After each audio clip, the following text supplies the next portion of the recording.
Atropellar con un carro o acuchillar a la víctima. Ahora estas son las modalidades empleadas por los terroristas. Esto para realizar sus ataques. Han sido denominadas low cost o de bajo costo. Los insurgentes no hacen cuantiosos gastos en la elaboración de bombas o materiales explosivos y a pesar de ello logran causar daños sumamente importantes. Lamentablemente así lo han demostrado los recientes atentados en Londres, tanto el del pasado fin de semana en el London Bridge como los registrados en Estocolmo, Suecia, en abril. También frente al Parlamento de la capital británica en marzo de este año y previamente en Berlín y Niza en diciembre y julio de 2016 respectivamente.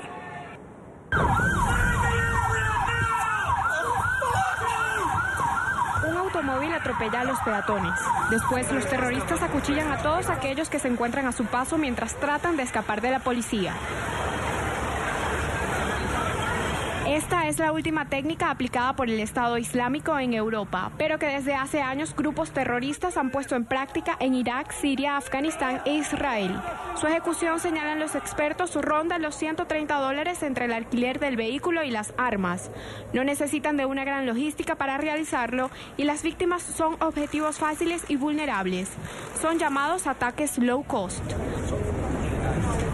Aunque el número de afectados no llega a ser tan alto como por ejemplo el caso del atentado a las Torres Gemelas, sí logran generar pánico en la población que teme que el agresor pueda encontrarse en cualquiera de los sitios que constantemente frecuenta.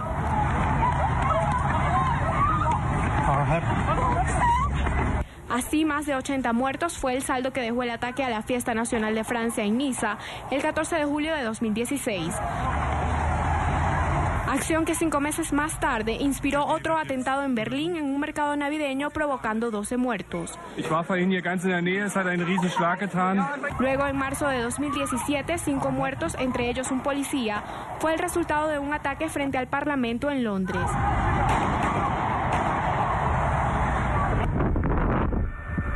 Menos de un mes después, la principal calle de Estocolmo en Suecia fue el escenario de un nuevo acto terrorista islámico. Y ahora Londres nuevamente vuelve a ser golpeada por esta modalidad. Principalmente replicados por su sencillez, crece la popularidad de los ataques de bajo costo. Pero a esto también se le suma que es el mes del Ramadán, sagrado para el Islam, y en el que ISIS aprovecha para aumentar su propaganda, convirtiéndolo en un mes sangriento. Igual que lo hizo el año pasado con acciones violentas que dejaron cientos de fallecidos en Bagdad, Bangladesh, Florida y Turquía. Portavoces de organizaciones yihadistas han enviado diferentes mensajes en los que señalan que matar a civiles en nombre de Alá durante esta festividad religiosa es efectivo y puede traer grandes beneficios, por lo que las autoridades se mantienen alerta y temen que el peligro se pueda incrementar en los próximos días. Saludamos en Madrid, España, Manuel Gazapo, director y fundador del Observatorio Nacional de Seguridad. Gracias por estar con nosotros. Bienvenido a la mañana de NTN 24. Un placer estar con ustedes en directo. Ya los medios europeos, señor Gazapo, lo han calificado, le han puesto nombre a este fenómeno que se está dando en los últimos tiempos. El terrorismo ahora es low cost. El ejemplo más claro fue este ataque en Londres de la semana pasada. Justamente pues ahí se vio este hombre armado solo con cuchillos, un auto, se abalanzó sobre las personas que transitaban en este puente. Es un método barato, se dice, no hay que incurrir en gastos.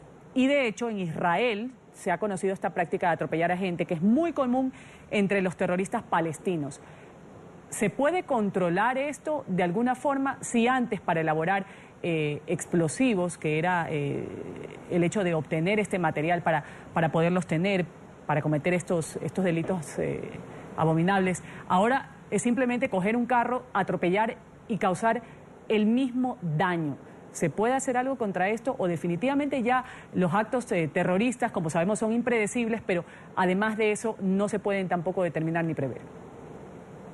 Desgraciadamente la pregunta es necesaria y la respuesta es negativa. La metodología que está aplicando últimamente el terrorismo de ideología yihadista representado o implementado por Daesh o Al-Qaeda es muy difícil de prever, principalmente por lo que usted apuntaba, porque ahora se llama a atacar mediante cuchillos, mediante camionetas, mediante camiones, mediante coches o mediante cualquier elemento que cualquier ciudadano pueda tener a su alcance. Es un terrorismo realmente adaptativo y difícil de prever, en tanto no podemos controlar cuántos ciudadanos tienen un coche o cuántos ciudadanos tienen a su alcance un cuchillo o un arma blanca. Es muy difícil enfrentarse a este nuevo tipo de terrorismo que incitan estas organizaciones.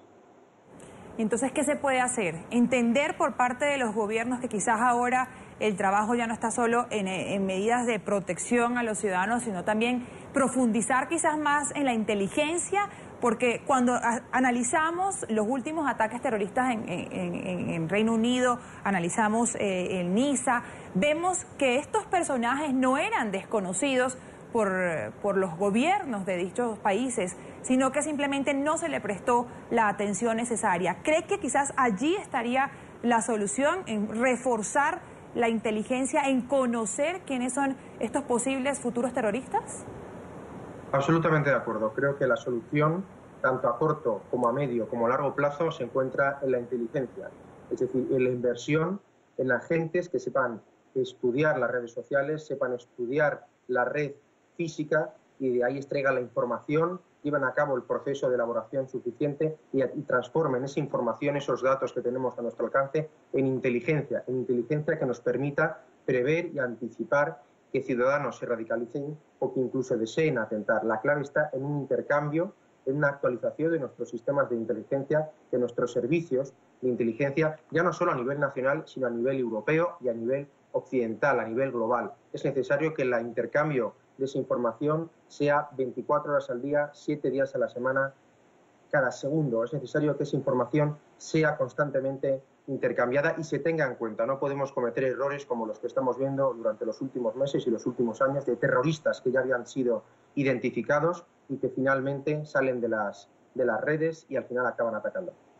¿Qué se puede hacer con el control de las redes sociales, del Internet? Prácticamente porque también se ha convertido pues en un arma de doble filo. Ya veíamos al cerebro de comunicación de ISIS, que hizo un llamado a sus seguidores a matar a todos los ciudadanos de los países de la coalición particularmente. Por eso en Europa están en máxima alerta. Y cuando sucede en una parte, sucede en Londres, pues Alemania también se activa, España también se activa, Estados Unidos también, que no están distantes ni han sido ajenos a los ataques terroristas. Y han dicho, si no tienes explosivos o municiones, aísla al americano infiel, al francés infiel o a cualquiera de sus aliados. Destrózale la cabeza con una piedra, mátalo con un cuchillo, písalo con tu auto. ¿Qué se puede hacer para controlar ese tipo de comunicaciones en cuanto a Internet? Porque eso también capta a muchos jóvenes que están desorientados o personas que no encuentran un objetivo y cuando dan con ISIS o con cualquier grupo terrorista lo que hacen es enfilarse. Sin lugar a dudas, como usted apuntaba, el ciberespacio, Internet, es el nuevo campo de operaciones, el nuevo campo de batalla donde el terrorismo está encontrando un mayor número de victorias, más allá de que el Daesh o autodenominado Estado Islámico haya podido conseguir una serie de territorios en Siria y en Irak, que ahora está perdiendo progresivamente gracias a la presión y a la lucha constante de la coalición internacional. En el ciberespacio, a día de hoy, tenemos que ser autocríticos, tenemos que ser realistas y tenemos en este momento una batalla perdida, porque están utilizando Internet para propagar una serie de ideas, una serie de documentos, una serie de vídeos que tienen un gran impacto en ciudadanos que pueden llegar a comprar este tipo de ideología completamente tergiversada y alejada del Islam, de la religión que profesan 1.600 millones de musulmanes, y tenemos que trabajar de forma muchísimo más intensa, muchísimo más proactiva, elevar nuestros sistemas de alerta temprana en Internet, trabajar tanto en la web normal como en la web profunda, porque ahí es donde están encontrando un pilar fundamental estas organizaciones terroristas. Sin duda, un gran desafío el que tienen los gobiernos y que tienen los ciudadanos del mundo en continuar viviendo con normalidad y no lograr que el terror se apodere de ellos y no darle el triunfo a grupos terroristas como ISIS. Gracias a Manuel Gazapo, director y fundador del Observatorio Nacional de Seguridad, por habernos acompañado el día de hoy aquí en la mañana de NTN 24. Una buena tarde para usted en Madrid. Un placer estar con ustedes, a su disposición. Muchas gracias.